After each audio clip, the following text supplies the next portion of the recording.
चमकावी लखे प्रकाश पडावा व एक तेजस्वी सूर्याचा जन्म व्हावा, तसाच माझ्या पोटी शुभांचा जन्म झाला।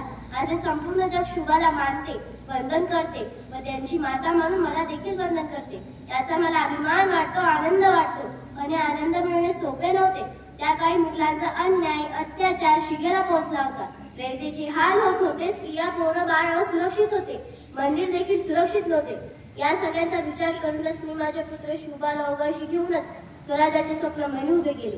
मी माझ्या शुभाला रामाच्या, कृष्णाच्या, अर्जुनाच्या गोष्टी सांगत असे। सर्वांशी प्रेमाने, पुलकीने राहायचे, जाती धर्म पाळायचा नाही, परस्त्री माते समानच मानायचे, गुलामगिरीसाठी आयुष्य जगायचे नाही अशी शिकवण मी दिली। त्यामुळे स्वराज्याचे संस्थापक छत्रपती शिवाजी महाराज घडले।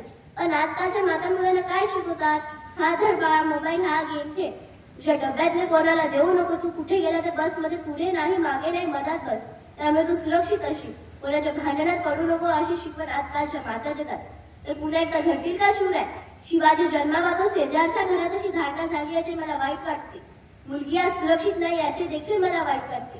जाता जाता एवढे सांगून जाते की मन गटात ताकद आणि अन्यायाचे प्रतिकार करा, आपल्यामध्ये एक तुळजाभवानी जागृत करा, आपल्यामधल्या एक तुळजाभवानी जागृत करा। आजची श्री जिजाऊबाई तर उद्याचे शिवराय पुन्हा जन्मतील, उद्याचे शिवराय पुन्हा जन्मतील। धन्यवाद।